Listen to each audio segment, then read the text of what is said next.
Hi guys, ಎಲ್ಲರಿಗೂ ನಮಸ್ಕಾರ.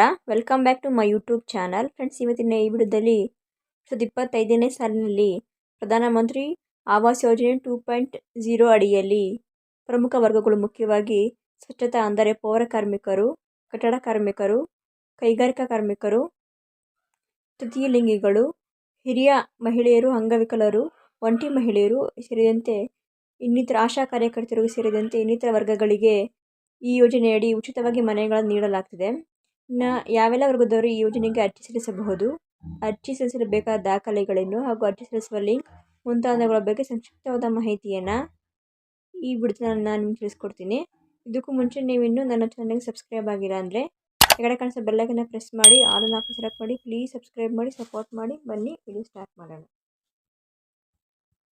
ಕೇಂದ್ರ ಸರ್ಕಾರದ ಪ್ರಧಾನಮಂತ್ರಿ ಆವಾಸ್ ಯೋಜನೆ 2.0 ಅಡಿಯಲ್ಲಿ 2025-26ರ ವರ್ಷಕ್ಕೆ ಅರ್ಜಿಗಳನ್ನು ಆಹ್ವಾನಿಸಲಾಗಿದೆ.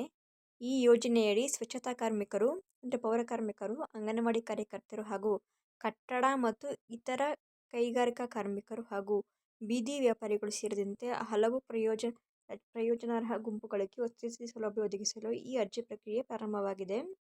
ಇನ್ನು ಈ ಪ್ರಧಾನಮಂತ್ರಿ ಆವಾಸ್ ಯೋಜನೆ 2.0ಗೆ ಕೈಗಾರಿಕಾ ಕಾರ್ಮಿಕರು, ಬೀದಿ ವ್ಯಾಪಾರಿಗಳು, ಅಂಗನವಾಡಿ ಕಾರ್ಯಕರ್ತರು, ಕಟ್ಟಡ ಕಾರ್ಮಿಕರು ಹಾಗೂ ಸ್ವಚ್ಛತಾ ಅಥವಾ ಪೌರ ಕಾರ್ಮಿಕರು ಅರ್ಜಿ ಸಲ್ಲಿಸಬಹುದಾಗಿದೆ. ಈ ಕುರಿತು ಸಂಪೂರ್ಣ ಮಾಹಿತಿ ಕೆಳಗೆ ಕೊಡಲಾಗಿದೆ. ಯಾರು ಅರ್ಜಿ ಸಲ್ಲಿಸಬಹುದು?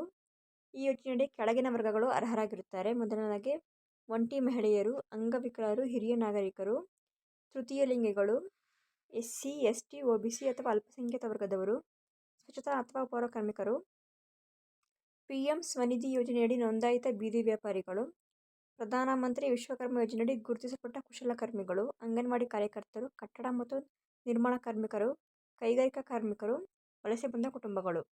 ಅರ್ಜಿ ಸಲ್ಲಿಸುವ ಕೊನೆಯ ದಿನಾಂಕ ಅಂದರೆ ಅದು ಜುಲೈ 15, 2025ರ ಒಳಗೆ ಅರ್ಜಿ ಸಲ್ಲಿಸಬೇಕು. ಅರ್ಜಿ ಸಲ್ಲಿಸುವ ಲಿಂಕ್ ಇದನ್ನು ನಾನು ಡಿಸ್ಕ್ರಿಪ್ಷನ್ ಬಾಕ್ಸಲ್ಲಿ ಹೋಗಿರ್ತೀನಿ, ಚೆಕ್ ಮಾಡಿಕೊಡಿ. ಆನ್ಲೈನ್ ಮೂಲಕ ಮಾತ್ರ ಈ ಯೋಜನೆಗೆ ನೀವು ಅರ್ಜಿ ಸಲ್ಲಿಸಬಹುದು. ಅದೇ ರೀತಿ ಆಫ್ಲೈನ್ ಬಿಟ್ಟಿಲ್ಲ. ಇದಕ್ಕೆ ಅಗತ್ಯ ದಾಖಲೆಗಳು ನೋಡೋದಾದರೆ ಆಧಾರ್ ಕಾರ್ಡ್, ಅದು ಮುಖ್ಯವಾಗಿ ಮನೆಯ ಮುಖ್ಯಸ್ಥ ಮತ್ತು ಕುಟುಂಬದ ಸದಸ್ಯರದು.